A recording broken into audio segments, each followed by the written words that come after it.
Bom dia, estamos começando mais um Despertar com Deus nesta manhã de terça-feira. Que Deus abençoe você, a toda a sua família, que você tenha um dia abençoado na presença do nosso Deus. Pastor João Emílio, bom dia. Bom dia, pastor Wander, bom dia a você, nosso telespectador. Hoje, terça-feira, como sempre, a nossa entrevista é um dia muito aguardado por nós e por nossos telespectadores. Mais uma vez, nós temos a certeza de que Deus vai falar ao seu coração através da entrevista de hoje. Bem, gente, nessa terça-feira nós temos a honra e o privilégio de ter aqui no nosso Despertar com Deus o Dr. Harold Oliveira, deputado federal com 8 mandatos consecutivos pela Câmara Federal, presidente do Grupo MK, uma pessoa muito especial. Eu tenho certeza que esse programa vai ser uma bênção para todos nós. Bom dia, doutor Harold. Bom dia, pastor Wander, bom dia, pastor João Emílio. Eu fico muito feliz, quem está honrado e prestigiado sou eu, de estar hoje aqui com os pastores e de estar com esta audiência maravilhosa. Muito obrigado e que nós tenhamos a oportunidade aqui de acrescentar alguma coisa à sua vida. Gente, nós teríamos muita dificuldade de apresentarmos o Dr. Harold devido aos inúmeros títulos que ele tem, a sua importância nesse país, mas é claro que nesse primeiro bloco, pastor João, nós vamos falar um pouquinho sobre a política brasileira. Dr. Harold, em relação a tudo que está acontecendo hoje no país, em Brasília, o que é que, na verdade, toca não só a questão do povo em geral, mas a questão dos evangélicos, da igreja cristã brasileira? Bom, quanto à igreja cristã brasileira, nós vivemos realmente um momento de disjunção, né, de quebra de paradigmas, de uma forma acelerada em processos sociais. A tecnologia trouxe uma aceleração intensa às exigências, a novas exigências, que normalmente os sistemas reguladores, os legislativos, não têm tempo de acompanhar. Então, se vive, em certas circunstâncias, numa espécie de anarquia, quer dizer, sem lei para regular novos procedimentos. Essa é a situação que existe, é uma transição, não sei quanto tempo isso poderá durar, mas é uma transição que nós temos que nos acostumar com ela. Quanto ao povo evangélico, o Brasil é um país cristão. Desde o descobrimento, nós somos um país cristão. Começou com uma primeira missa. Não temos um recanto desse país onde nós não tenhamos ido com entradas, com as bandeiras, com as tropas portuguesas, até levar as fronteiras do Brasil até os Andes. Foi sempre com um padre, normalmente jesuíta, catequizando e ensinando, dentro, naturalmente, da doutrina católica, ensinando o cristianismo para as pessoas. Foi assim que nós fomos aculturados desde o descobrimento. Então, nós somos uma nação cristã ocidental típica, no meu entendimento. E hoje nós vivemos um confronto desta doutrina, desta filosofia, digamos, judaico-cristã, versus uma nova filosofia, que é essa que busca quebrar os paradigmas, que é uma filosofia humanista ateísta. Então, esse é um grande confronto que existe e que ocorre no terreno religioso, mas que passa a ocorrer também no campo político, ideológico, etc. É o que nós estamos vivendo no mundo todo, em particular no Brasil. Então, essa é a nossa situação. Para nós aqui no Brasil, que somos um país, o maior país cristão do mundo hoje, nós somos, né, juntando católico e evangélicos, então nós temos valores e princípios que essas quebras de paradigmas aceleradas, né, querem impor. E essas questões, como é a questão da vida, por exemplo, nós defendemos a vida, nós defendemos a família tradicional, nós colocamos isso na Constituição. Eu fui constituinte e eu me lembro, foi uma grande luta. Nós estabelecemos na nossa Constituição todos os princípios da democracia representativa dentro de um Estado de Direito, com plenas liberdades, um Estado laico, liberdade de culto, liberdade de expressão, para todos nós, fundamental. E hoje, essas novas tendências filosóficas querem interromper isso, querem controlar a liberdade de expressão e de opinião, querem impor que o aborto não é crime, por exemplo, está tudo constando de leis que transitam no Congresso. Agora tem o Código Penal, que é uma proposta também, que inclui tudo isso dentro desse Código Penal. É claro que isso não é uma questão interna nossa. Isso é o mundo ocidental que está sofrendo este confronto, vamos dizer assim. E nós tivemos no passado a terceira versão do Programa Nacional de Direitos Humanos, que é onde tudo está colocado, e dali agora vão destilando para o Código, destilando para outros instrumentos jurídicos. Agora mesmo tem o Estatuto do Nascituro. Nós tivemos uma vitória importante numa das comissões, pelo entendimento de que a vida começa no ato da concepção, no ato da fecundação, no ato da fecundação. Então, isso aí está criando maior alvoroço. Por quê? Porque no governo nós temos uma ministra que é abortista. Ela não defende o que nós defendemos. Enfim, essas coisas todas acontecem e nós temos que ter paciência. E nós temos que ter argumentos sempre, e as pessoas que nos ouvem, que eu sempre recomendo isso, mas será que o deputado está falando coisas reais, coisas verdadeiras? Será que o pastor fala coisas verdadeiras aqui ou ele está querendo... Não, você tem fonte para pesquisar, é o conhecimento que você tem que buscar. As pessoas têm que buscar o conhecimento. Pelo conhecimento, aí você vai naturalmente, né? Nós falamos biblicamente que pelo entendimento conhecereis a verdade. Eu diria que é isso mesmo, o conhecimento traz o entendimento até das coisas terrenas. E aí você vai ver qual é a verdade que está por trás disso. Doutor Harold, o irmão acredita, então, que a conjuntura sociopolítica brasileira hoje, ela está começando a criar uma parede de confrontação com a igreja.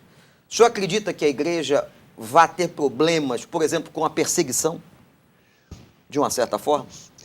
Eu creio que no Brasil, o Brasil é muito maior, porque nós temos condições geopolíticas, históricas, tradicionais e culturais tão grandes, e nós assentamos tanto essas nossas liberdades já nos deram tanta oportunidade de sermos o que somos hoje como igreja, né? Que nós temos a melhor mensagem. Então, nós temos que ter toda a liberdade para pregar essa mensagem. É bíblico, a grande missão tem que ser através do anúncio das boas novas. Então, eu acredito que a perseguição, conforme já existiu no passado, não existirá mais, porque não tem mais campo para isso. O que poderá haver é um grande confronto, sim, que vai ocorrer tanto no terreno espiritual, que já está ocorrendo, como no terreno secular, na política. Hoje há um confronto, sim. Por quê? Quais são os dois grandes obstáculos ao avanço desses novos paradigmas que querem ser implantados através de legislação no Brasil? Os grandes são, primeiro, a igreja. Porque a igreja tem princípio, tem valores, a igreja se reúne 2, 3 vezes por semana, a igreja tem contato presencial nos cultos, nos locais de reunião. Então, isso faz com que nós sejamos bem informados. Nós temos sempre um amigo, um parente, um pastor para trocarmos uma informação e chegarmos um pouco mais no nosso entendimento das coisas. Então, esse é um grande obstáculo. Um outro grande obstáculo é a própria federação, porque o Brasil é uma federação e, sendo uma federação, os estados federados, eles têm uma certa autonomia, eles têm um governo eleito, têm uma Assembleia Legislativa, eles têm uma justiça dentro do ambiente do Estado federado e eles têm uma força armada. Então, o confronto, se no passado o grande obstáculo eram as forças armadas, hoje o grande obstáculo são realmente esses dois fatores, a federação e a igreja cristã. Muito bem, nós vamos dar prosseguimento à nossa entrevista, muito boa. Acho que nós vamos ter pouco tempo para tanto assunto, Verdade. Mas nós vamos dar um intervalo e voltamos já.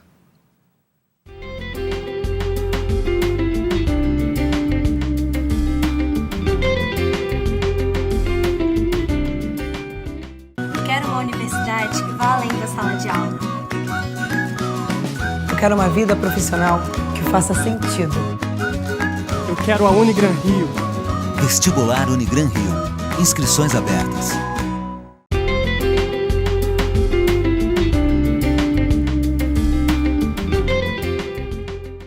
Muito bem, nós voltamos agora com nossa entrevista ao doutor Harold de Oliveira, deputado federal, um irmão nosso. Doutor Harold, existe de fato uma bancada evangélica dentro do Congresso Nacional? O termo bancada, ele é utilizado para definir os parlamentares dentro de uma sigla partidária. Então tem a bancada do PT, tem a bancada do PSD, que é o meu partido, tem a bancada do PMDB, são bancadas de parlamentares independente de religião, de posses, enfim, independente de cultura, de nível universitário, aquela é a grande bancada do partido. Bancária definida. A imprensa, contudo, devido a um fator de unidade dos evangélicos, que nós temos um fator de unidade, é a própria Bíblia. Então, ela, desde o início, chama aos evangélicos, hoje nós somos mais de 70 na Câmara dos Deputados. 70 evangélicos? 70, e queremos voltar com mais de 100 na próxima legislatura. É muito importante.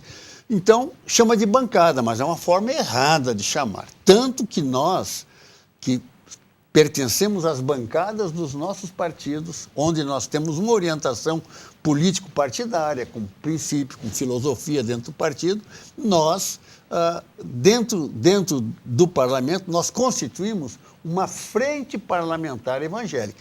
Porque esta frente, ela não tem partido, não tem nenhuma conotação partidária, ela é simplesmente por outras razões. E lá temos a Frente Parlamentar pela Saúde, temos a Frente Parlamentar da Agropecuária, por exemplo, a Frente Parlamentar Ruralista, que é a mesma que essa. Enfim, são grandes frentes e que congregam, às vezes, até mais da metade da Câmara dos Deputados. Então, os assuntos que transcendem o debate político-partidário caem na Frente Parlamentar, que é organizar. Então, nós, na nossa Frente Parlamentar Evangélica, nós temos um presidente, hoje é o pastor Paulo Freire, de São Paulo, que é o presidente da Frente Parlamentar Evangélica. Eu sou o vice-presidente dessa Frente Parlamentar hoje, neste ano. Então, nós fazemos um rodízio e temos um pequeno escritório e temos assessorias que nos assessoram para acompanharmos as centenas, se não milhares de projetos que tramitam na casa, muitos deles contrários aos nossos valores e aos nossos princípios. Então, isso é a definição que eu dou, a situação, digamos, dos evangélicos na Câmara dos Deputados. Doutor Nós conhecemos algum errado. Algumas coisas que eu não concordo, nunca concordei e continuo não concordando, mas hoje já acostumei. É deputado evangélico. Eu não sou um deputado evangélico.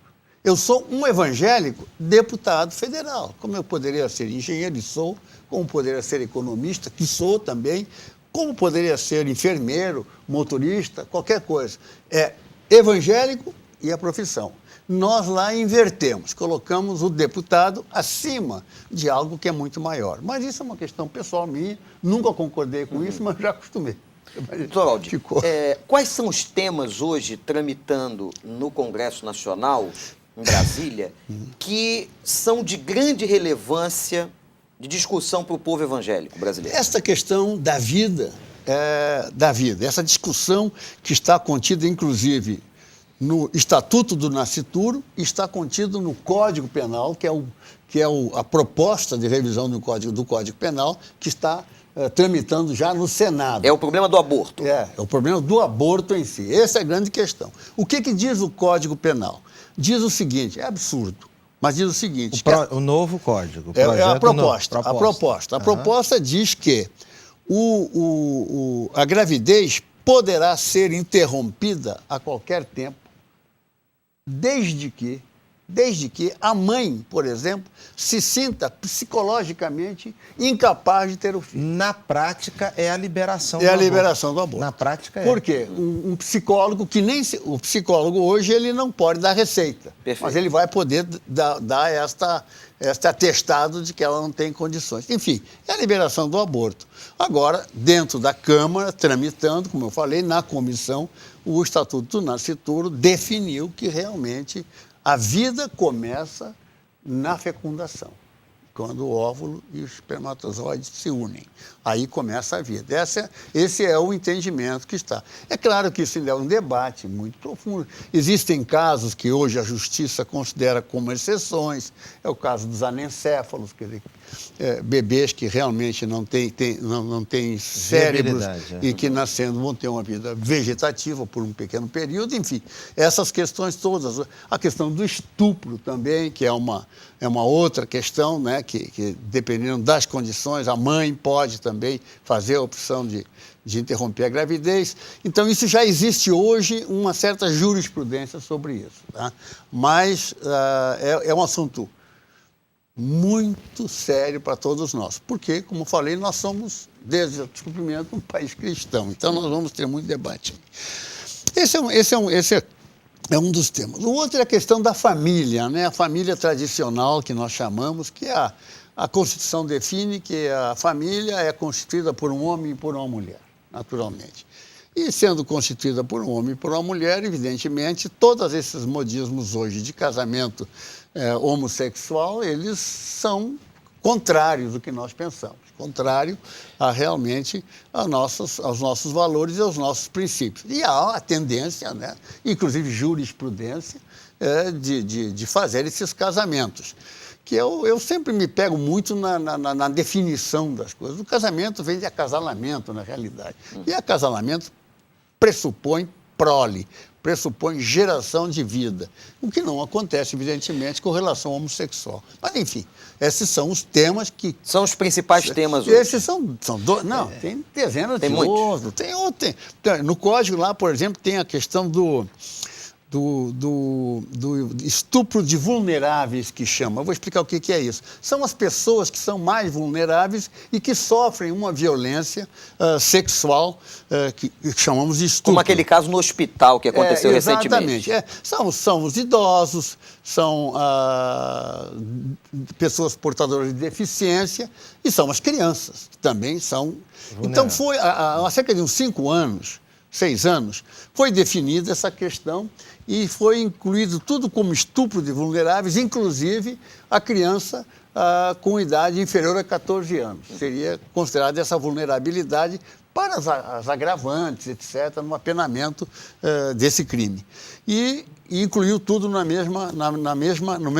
mesmo escopo de lei. Foi debatido, discutido e acertou. O Código agora propõe, de uma forma absurda, que a idade para a criança seja a partir de 12 anos. Então, só a partir de 12 anos, quer dizer, abaixo de 12 anos, acima de 12 anos, não seria vulnerável para o estupro. Aí, o que eu digo? Isso é uma forma indireta de liberar a prostituição infantil. É verdade. Essa que é a grande realidade. Enfim, existem dezenas de outros itens lá que eu até fiz um trabalho sobre isso, estou distribuindo para todo mundo que queira ver e usar aquilo como base para aprender um DVD, que eu chamo de o perigo mascarado, porque realmente é o perigo mascarado. Dentro desses projetos todos estão embutidos essas violências por um processo legislativo que não é o processo legislativo. O processo legislativo pressupõe audiências públicas, discussão. Nesses não, vem empacotado, porque não tem nenhum parlamentar que tenha coragem, talvez, de propor casamento homossexual. Nem que o deputado propuser isso, naturalmente, dentro do nosso país, ele não vai nunca mais se eleger, não é isso? Então, ele não propõe, mas bota no pacote, que no pacote passa boi e passa boiado. Dentro desses projetos, doutor Arnoldi, existe uma preocupação que nós já tocamos aqui com relação ao cerceamento de liberdade de expressão. Hoje, há uma dificuldade muito grande porque alguns desejam transformar tudo em homofobia, um crime de homofobia. Então, por exemplo, se alguém explica que a Bíblia prega, ensina o casamento hétero, aí essa pessoa já é chamada de homofóbica. É impressionante como o termo homofóbico é aplicado a quem não é homofóbico. É verdade, isso aí eu entendo. Agora, a pergunta é a seguinte: dentro do Congresso Nacional, o senhor acha que há sustentação política, há peso político para aprovar uma proposta como essa? Tem a proposta que foi aprovada numa calada da noite, na Câmara dos Deputados, há anos atrás, está tramitando hoje no Senado é o PL 122. Conhecido, todo mundo sabe. Esse tal PL pegou uma lei antiga, uma lei que trata do racismo, da discriminação por racismo, e transformou esta lei incluindo ali gênero e homossexual. Então, não tem nada a ver uma coisa com a outra, você misturou essas coisas. Por quê? E ali, então, há uma gradação dos crimes de homofobia. Então, se considera a homofobia, isso que o pastor deu como exemplo aqui, você, de acordo com seus valores, com seus princípios, você pregar, ensinar, né? Cumprir o seu dever pedagógico como educador dentro dos seus valores, mas se contrariar o interesse, vai dizer que você é homofóbico, que homofobia é crime e é punido, enfim, tem lá um apenamento previsto. É um outro absurdo, é o PLC 122. Agora, eu tenho muito medo que numa calada da noite ainda, quando não tem parlamentares no Congresso, agora são senadores, né? Isso possa acontecer. Na semana passada, por causa desse clamor das ruas, tiveram essa intenção de colocar o tal do PLC, em votação.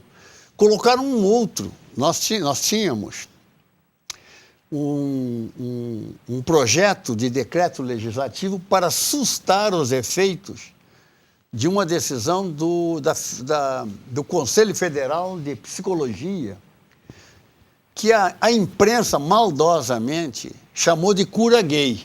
Não tem nada de cura gay. Que não tinha nada a ver com o projeto, né? Não. O nome não era esse. Não é cura gay. Ninguém quer cura gay. O gay, ele tem toda a liberdade de ter sua opinião. Nós pregamos isso, inclusive. Exatamente.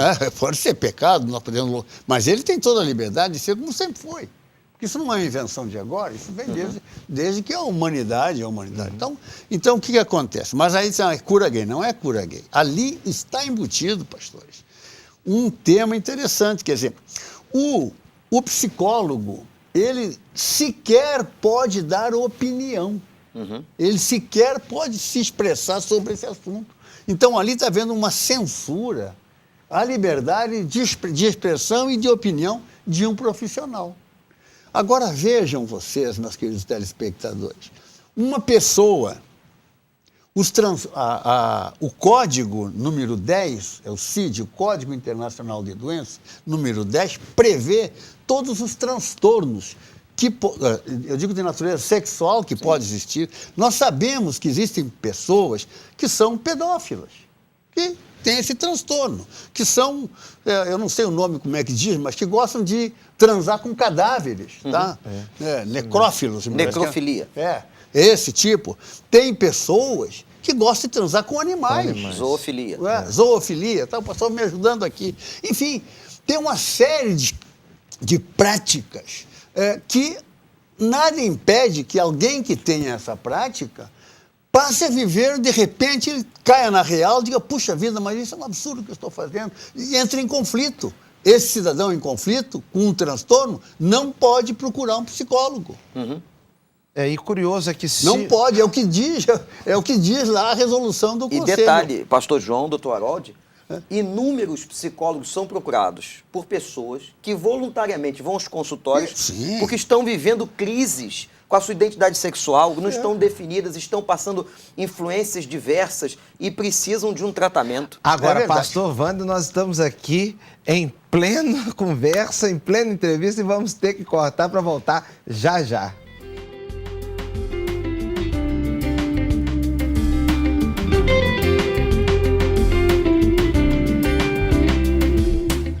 Quero uma universidade que vá além da sala de aula. Eu quero uma vida profissional que faça sentido. Eu quero a Unigran Rio. Vestibular Unigran Rio. Inscrições abertas. Estamos voltando com o nosso último bloco, uma entrevista maravilhosa com o doutor Harold Oliveira, deputado federal e também presidente do Grupo MK. Aliás, nesse final, doutor Harold, nós queremos agradecer, eu e o pastor João, em nome do programa Despertar com Deus, a bênção que a MK tem sido para nós, porque neste programa nós temos apresentado clipes de vários cantores E nós não poderíamos deixar de agradecer a sessão da MK a este programa, que tem sido uma bênção para nós. Mas vamos ter que concluir, mas eu tenho certeza que o senhor vai voltar. Bom, obrigado. Eu fico muito feliz de ter estado aqui. Como as pessoas que não me conhecem, eu quero dizer para vocês que o meu compromisso maior, desde que eu me converti, já tem mais de 30 anos, é com o reino de Deus. E todas as coisas que nós fazemos, a empresa, a MK, a editora, a rádio, todas têm como foco principal esse compromisso com o reino de Deus. Eu falei até aqui, no bloco anterior, que eu não sou um deputado evangélico, eu sou um evangélico deputado federal, como poderia ser engenheiro, etc. E sou engenheiro também. Mas o que acontece? Nós vivemos num mundo onde nós que somos cristãos e que aceitamos Jesus como único Salvador, nós temos que manter esse compromisso. É claro, o pastor, ele está na igreja, ele é o pregador, ele anuncia a palavra, ele está no gabinete, ele é um orientador. O deputado, ele tem que ser mais pelo testemunho, pelo que eu faço, pelo que eu defendo, pelas minhas posições. Então, eu procuro sempre fazer isso. Como nós já falamos muito nos blocos anteriores sobre política, eu quero dizer a vocês que eu tenho esse compromisso, acima de tudo. E é porque eu tenho esse compromisso é que eu sinto firmeza, convicção e certeza nas coisas que eu estou fazendo. Porque a minha vida, ela é sempre norteada sob o senhorio do Senhor. Eu não dou um passo que não seja sob o controle de Deus. E digo sempre, Deus está no controle. Não importa a situação que eu vivo. Vivi muitos problemas como você vive, problemas pessoais, problemas que parecem às vezes assim o fim do mundo. No entanto, a gente não pode perder a fé e não deixar de ter a certeza de que o Senhor está no controle e que as coisas que nos acontecem sempre têm um propósito no reino de Deus e esse propósito vai ser exposto lá na frente. A gente não entende naquele momento e muitas vezes até são causas de revolta. As pessoas até se revoltam por coisas que acontecem e não entendem. Mas não é assim. É que o reino de Deus realmente ele tem esta conotação para os seus. Os filhos de Deus, eles encontram as explicações depois. Nós não podemos perder a fé. Lembrar sempre de João 16, 33. Ali tem todo o esclarecimento. Muito bem, nós queremos já, concluindo o programa de hoje, convidar o Dr. Harold para orar com todos os nossos telespectadores, orar por você. Nós vivemos na vida desafios enormes, situações que vêm sobre nossas vidas, sobre nossos lares, que são de fato desafiadores. Mas no Senhor nós somos mais do que vencedores. Dr. Harold, ore por nossos telespectadores. Sim, oremos então. Ó meu Deus, Pai, obrigado, Senhor, por esta oportunidade de nós estarmos juntos aqui, com todos aqueles que estão dando audiência a este programa, com os pastores que conduzem o programa, com todo o povo de Deus, com as pessoas que fazem este programa chegar até você. Abençoa todas essas pessoas, Senhor, e faz com que as coisas que nós conversamos aqui caiam no coração das pessoas como dúvidas, como provocações para reflexão, meu Deus, para que todos possam buscar a realidade, buscar a verdade. Ninguém aqui é dono da verdade, só Cristo é o dono da verdade. E pela fé nós sabemos que Ele nos ampara e Ele nos coloca nestas posições. Então, a você que está nos ouvindo, pense nisso. Não aceite tudo como verdadeiro sem antes você mesmo refletir e buscar o entendimento. E o entendimento vai te levar à verdade. E a verdade vai te libertar completamente de todas as mazelas que porventura você esteja passando. Seja espiritualmente, seja na vida secular, seja onde for, o Senhor está contigo. Oh, meu Deus, muito obrigado porque podemos falar essas coisas aqui e estar na Tua presença com todas essas pessoas. Em nome de Jesus. Amém. Amém. Amém, Senhor. Muito obrigado, Dr. Harold. Obrigado a você pela sua audiência. Amanhã, mais uma vez, estaremos aqui para mais um Despertar com Deus.